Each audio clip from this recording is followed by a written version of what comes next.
Very good morning my dear ones, welcome to humanities hive. हमने start की है class 12 की कंटेम्प्रेरी वर्ल्ड पॉलिटिक्स, जिसका third chapter contemporary South Asia हमारा complete हो चुका है और आज हम उसके एजर्शन और रीज़न वाले क्वेश्चन सॉल्व करेंगे। First question, assertion the formation of SAARC aim to promote regional cooperation in South Asia. Correct है बिल्कुल। सार्क का मेन एम क्या था कि जितनी भी साउथ एशियन कंट्रीज़ हैं उनमें आपस में कॉपरेशन हो।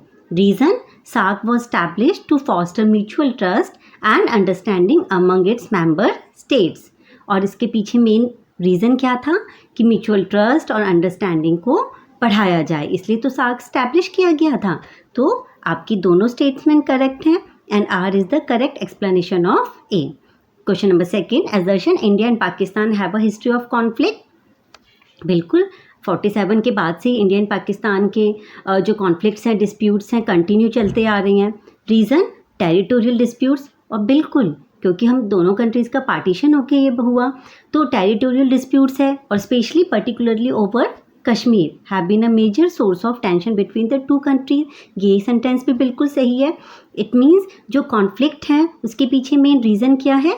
Kashmir, territorial disputes. तो आपकी both statements are true, A and R true and R is the correct explanation of A. Your answer A is correct, A is correct. Third, assertion the Indus Water Treaty is a successful example of water resource management between India and Pakistan। Indus water treaty हुई थी India Pakistan के बीच में, clear. और आपको जिनको नहीं पता है वो डिटेल वीडियोस जाके देख सकते हैं। And the treaty was resolve through the mediation of the world bank. Indus water जो ट्रीटी हुई थी उसके पीछे जो मीडिएशन का रोल प्ले किया था वो किसने किया था? वर्ल्ड बैंक ने। इन विच ईयर? 1960। और एक अच्छा एग्जांपल है रिसोर्स मैनेजमेंट का, वाटर शेयरिंग को लेकर दोनों कंट्रीज़ के बीच में जो भी डिस्प्यूट थे इस ट्रीटी के थ्रू वो सॉर्ट आउट हो गए। और इस ट्रीटी में क्या कहा गया था कि इंडस, झेलम, चेनाब ये रिवर्स का वाटर पाकिस्तान यूज़ करेगा और रावी, ब्यास, सतलुज वो इंडिया के अंडर आए। तो यहाँ पे भी आपकी both A and R true and R is the correct explanation of A. Question number 4, assertion democracy in Pakistan has faced challenges due to the influence of the military। बिल्कुल correct है। पाकिस्तान का हमने बिल्कुल डिटेल में पढ़ा है कि time पे वहाँ पे मिलिट्री रूल हुआ और जब भी डेमोक्रेसी गवर्नमेंट आई तो वहाँ पे वो फेल हो गई, बहुत लॉन्ग टाइम तक वो स्टेबल नहीं रह पाई। रीज़न, उसके पीछे रीज़न क्यों है? क्या कि Pakistan has a history of military coups and periods of direct military rule, और वहाँ पे डायरेक्ट मिलिट्री रूल रहा है। तो यही इसके मेन रीज़न है कि वहाँ पे डेमोक्रेसी सक्सेस नहीं हो पाई। आप अयूब खान का देख लो, 58 से 69 तक का टाइम देख लो, या ज़िया उल हक 77 से 88, और उसके बाद परवेज़ मुशर्रफ जो 1999 से और 2008 तक की, सब मिलिट्री रूल के एग्जाम्पल हैं। तो वहाँ पे डेमोक्रेसी सक्सेस हो ही नहीं पाई। तो यहाँ पे भी आपका both A and R true and R is the correct explanation of A. Next question, assertion Bangladesh and India share a border and have a history of bilateral cooperation। Reason, the two countries have signed agreements on issues like water sharing and trade। दोनों statement correct हैं बिल्कुल।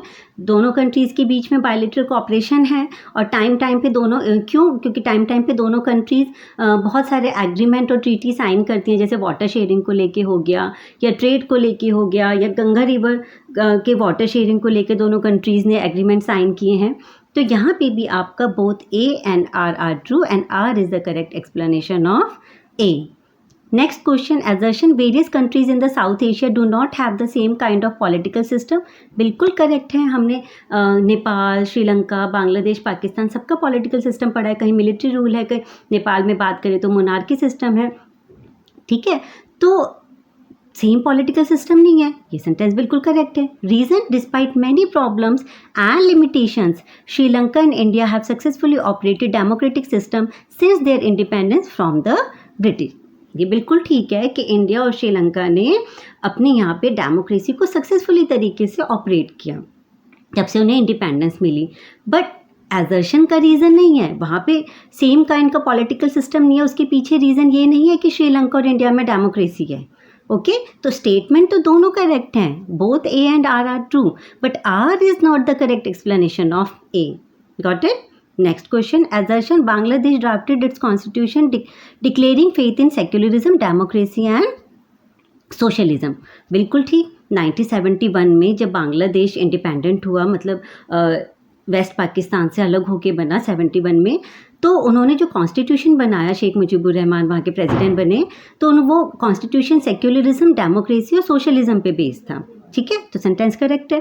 Reason, however in 1975 Sheikh Mujib got the constitution amended to shift from the parliamentary to presidential form of government. ये sentence भी बिल्कुल correct है। मैंने आपको class में जब ये टॉपिक कराया था बिल्कुल डिटेल में समझाया कि 75 में शेख मुजीबुर रहमान कहीं ना कहीं पावर में आने के बाद उनको भी ये लगा कि अपनी पावर को और ज़्यादा बढ़ाया जाए। उन्होंने पार्लियामेंट्री सिस्टम को प्रेसिडेंशियल फॉर्म ऑफ गवर्नमेंट में चेंज करा, कॉन्स्टिट्यूशन में अमेंडमेंट करके। बट जो कॉन्स्टिट्यूशन बना था सेक्युलरिज्म, डेमोक्रेसी और सोशलिज्म पे बेस, उसका रीज़न ये तो नहीं था कि उन्होंने 1975 में जाके अमेंडमेंट कर दिया। सेंटेंस दोनों सही हैं। तो both A and R are true and R is not the correct explanation of A. Next question, assertion the Sri Lankan problems involve people of Indian origin and there is considerable pressure from the Tamil people in India to the effect that the Indian government should protect the interest of the Tamil in Sri Lanka. Sri Lanka का topic जब हमने पढ़ा तो आपको पता ही है कि श्रीलंकन जो तमिल पीपल थे उनके लिए कहीं ना कहीं इंडियन गवर्नमेंट, हमारे इंडियन पीपल जो थे तमिल पीपल, वो कहीं ना कहीं श्रीलंका के तमिल पीपल के लिए बहुत कंसर्न थे कि उनके साथ वहाँ पे इंजस्टिस हो रहा है, उनको वहाँ पे नागरिक अधिकार नहीं मिल रहे जो सिन्हालीज पीपल को मिल रहे हैं, तो इंडियन गवर्नमेंट को कुछ एक्शन लेना चाहिए। Reason, the government of India has from time to time tried to negotiate with the Sri Lankan government on the Tamil question। और आपको पता भी है कि इंडियन गवर्नमेंट ने टाइम टू टाइम श्रीलंका की गवर्नमेंट से एग्रीमेंट साइन किए कि तमिल पीपल्स को भी कुछ राइट्स दिए जाएं और उनको भी यहाँ के नागरिक को जो अधिकार मिलते हैं वो अधिकार दिए जाएं। क्लियर? तो यहाँ पे दोनों स्टेटमेंट आपकी करेक्ट है, both A and R are true and R is the correct explanation of A. 1987 में एक इंडो श्रीलंकन एकॉर्ड हुआ था। 1987 जब हमने इंडो श्रीलंका पढ़ाया तो उसमें पढ़ाया है मैंने Indo Sri Lankan accord. Okay, next question, Sinhala were hostile to a large number of Tamils who had migrated from India to Sri Lanka and settled there. This migration continued even after independence. आपको पता है कि Tamil people India से migrate होकर श्रीलंका में जाके बस गए थे। मान लो ये इधर केरला और ये इधर तमिलनाडु है और यहाँ से वो Tamil people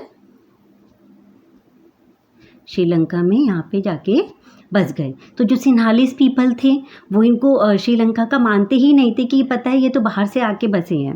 reason, the Sinhala nationalist thought that the Sri Lanka should not give concession to the Tamil because Sri Lanka belongs to the Sinhala peoples only. कि जो सिन्हालीज नेशनलिस्ट थे वो क्या सोचते थे कि जो तमिल पीपल हैं उनको कंसेशन नहीं देना चाहिए क्योंकि श्रीलंका सिर्फ सिन्हालीज पीपल का ही है। दोनों स्टेटमेंट करेक्ट हैं और एजर्शन का रीज़न भी बिल्कुल करेक्ट है। Both statement are true and R is the correct explanation of A. And the last question, assertion the Maoist group agreed to suspend armed struggle.